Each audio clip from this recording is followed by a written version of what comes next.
All right, guys. Well, welcome to our podcast. I'm here with Dan, our host, and also Diana Limon, who is an expert with healthcare plans. And so we wanted to talk a little bit about estate planning, your healthcare directives, and also talking about healthcare plans and avoiding any catastrophic loss. Your health is your wealth, and that's the number one thing. So welcome, Diana. Appreciate you coming. Thank you so much for inviting me.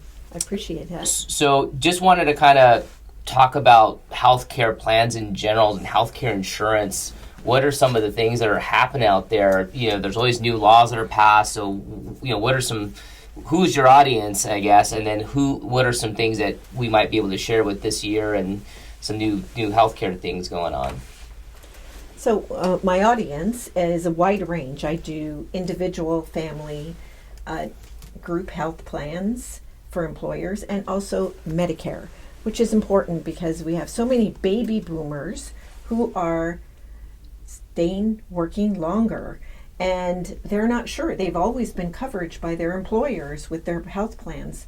They're not sure what to do once they leave. How long do they have to enroll in a plan? If they're over 65, they have to have proof of credible coverage. So that's important to give Social Security. If you're over 65, you have to have a form that says you have been covered under an employer plan, or else you get penalized. You don't enroll within certain amount of days, 60, 90 days, penalized. You don't enroll in a drug plan, you get penalized. So it's important that you talk to somebody when you're ready to retire about the whole entirety of retirement. But also with entrepreneurs, a lot of people are now working at home, and they are self-employed, and they need health coverage. So they may have families. They've decided to change their view and their directive of how they want coverage. So they do look for, how can I get covered? My family, my children, so that's important to have coverage for all of them. Can anyone get health insurance, or do you have to qualify? What if you have pre-existing conditions? Yes. Or let's say, something serious. Would that prevent a person from getting coverage? No. The Obamacare, there is no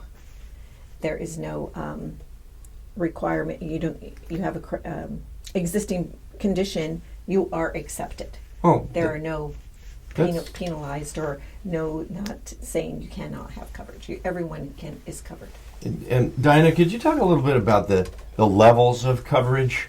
Because it's any given person could buy insurance with higher deductibles or lower deductibles. How do you go about analyzing a policy to pick the one that's best suited for the given client? Right. So it's a trust as well when you talk to somebody about your health, because that's all personal health information, PHI.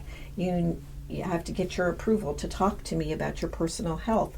Do you have any existing conditions? What are your medications? Do you have specialists that you need to see?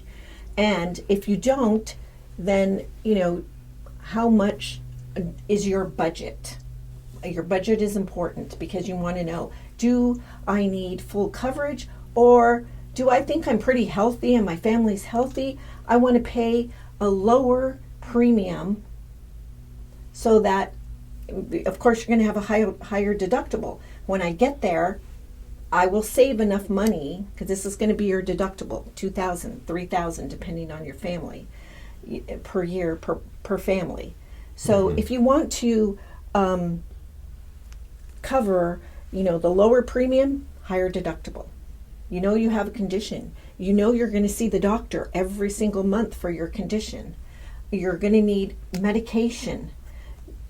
You want to review your budget and say, I want to know what I'm going to spend every month. So you do a higher premium so that you get a lower deductible, and that way you're more managed. So it's more managed healthcare. You can kind of tailor it for each customer, and you go out and look at different companies and give a person different quotes. And very important. So when I ask somebody, do you have any health care? What are your medications? So important, because different medications fall under different tiers, and different companies, that is where they can make changes to the tier coverage in specialty drugs. There are 4 or 5 tiers. Generic, non-generic, specialty drugs, and the higher specialty. So they're all different tiers that each drug is put into. Now you really have to get to know I was going to say patient, but your client. Yes. Pretty well, and find out what their health condition is, what medications they're on, so you know how to quote the business, I guess. Definitely. It's a very one-on-one, it's not, some other groups can say, oh, what do you have? This is, just put you on a plan, but that's not what I do. It's not one size doesn't fit all. And one size does in not health fit all. insurance. It's very important to cater to your individual health. Have you and seen your spouse. Oh, sorry. And your children. Have you seen situations where a person didn't have health insurance, and then they had a catastrophic event or health emergency, and what happens when a person doesn't have health insurance and they have medical bills? I think we know what the answer is, but have you seen that happen? And they want coverage. They'll call and I need coverage because I'm in the hospital and I have this situation and I don't have the coverage to cover it. Can you get coverage once you're in the hospital, or do you have to have it before you go? Nothing is immediate. Right. No coverage is immediate. It's always the next month. You have to, go through all of the paperwork. Nothing is immediate. And if you're not covered, I've heard of situations where someone may have to actually sell their home or liquidate their assets or go through their cash to pay their medical bills because they didn't get coverage. Right. They're unprepared. And that's really the reason for health insurance, isn't it? So you can use the insurance companies to pay for your health costs and medication. Exactly. Otherwise, it's coming out of your own pocket. Right. And I think where our future is going to is a lot of teledocs because of the situation now where people are working at home or they travel and they get sick. And where am I going to go doctor? So a lot of insurance groups are offering teledocs to call to get your virtual appointment. And so that works as well. But as you're saying, there are situations where people don't think it's important because I'm healthy, I don't need coverage. Yeah. I work out, I eat healthy, I don't have any history, but you never know when that.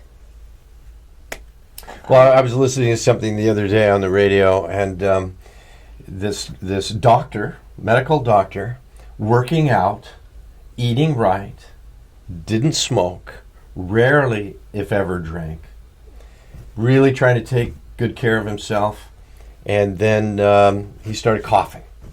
And he kept coughing and coughing. It got pretty bad. It became chronic. And so after a month, it was getting worse and worse. So he went in to see a doctor, and he had lung cancer. No history of cancer in his family. And the problem is he lived in a very polluted air pollution in the metropolitan area where he was very heavy. And he'd go out and he'd play basketball at night. And even on days where it says pollution warning, don't go outside, he would go outside and he got lung cancer because of that particulate matter that goes into the lungs, and it's so small it can then go into the bloodstream. Wow. So I guess what I'm saying is it doesn't matter who you are or how healthy you think you are, you need health insurance because something could happen. Exactly. You could be in an accident even, right? Exactly. Accident, any situation.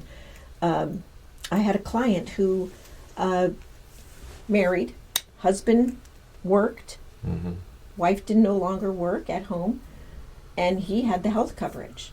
He passes away. She does not know what to do. How do I get covered?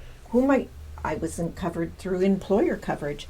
Now they want me to pay $800-900 a month for COBRA coverage. Yeah. I can't afford that. She doesn't know what to do. Where do I go? So those type of situations too, where that planning has not occurred. Pre-planning. What do you need to do if one of the spouses passes away and they're the full coverage? Or I know someone as well who has full coverage and the spouse is an independent contractor. So they're younger. The person has to work till he reaches age to be covered together. Otherwise, one of them is going to pay for coverage if they both decide to retire before they're 65. Now you mentioned pre-planning. Pre-planning. How important is it, in your opinion, to have an advanced healthcare directive and do that sort of planning? Yes, so important, because I do ask my clients who are, even retiring or have families, do you have a healthcare directive on file? Because it is important, along with your planning, to have one. And if they don't, I give it to them so that they can fill it out. However, those forms need to be notarized, so they have to do that part of it. But I do assist them whatever they need to make sure that they have that covered. Yeah, I think depending on the statistics you read, somewhere between 20 and 50% of all of us will become incapacitated at some point in our lives. And, God willing, no one here will. But because of not just old age, but typically Alzheimer's or dementia or some debilitating illness. But as we live longer and medicine can keep us alive longer, we still have certain systems, our mental systems and other systems that aren't holding up so well, and we become incapacitated. And that's when you need the healthcare directive. Someone to make medical decisions for you if you can't. Do you see that a lot? Do you see a lot of folks that don't have those at all? Or? Yes. Your doctor, family doctor, should have asked you to have it on file. But some don't. If you're a long-term patient, you've been there for a while, they move offices, whatever. But they are required to have on file with your primary doctor. Tell us a little bit about your business and how people get a hold of you and how you like to interact with your new clients. So I do trainings. So I do trainings for groups, and I train them depending on the audience. If it is a wide range, then I cover everything from individual health care, which is all of the medical groups, and also if they're working and they're planning to retire, then I give them the steps to do upon retirement and how to do enrollment of Medicare. Some people don't even know they're supposed to enroll when they turn 65. They get calls, but they don't know the process. So depending on my audience, I give a training on how to enroll, when to enroll, what are your eligibility requirements to acquire Medicare, Part A, Part B, and Part D. And if it's an individual family audience, then I let them know, you have different tiers that you can enroll in, and give them the types of insurance that they can enroll in and how to go about that. And what's your phone number or best way to get in touch with you? So my phone number is 626-383-7405. And I have email, dhlimon09 at Outlook. And I am also on Facebook under Diana Limon Health Insurance.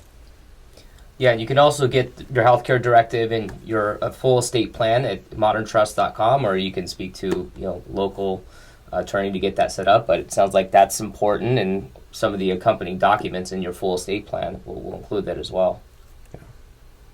Well, thanks a lot, Diana. It was great having you Oh, with thank us you today. so much. I appreciate it. Thank you.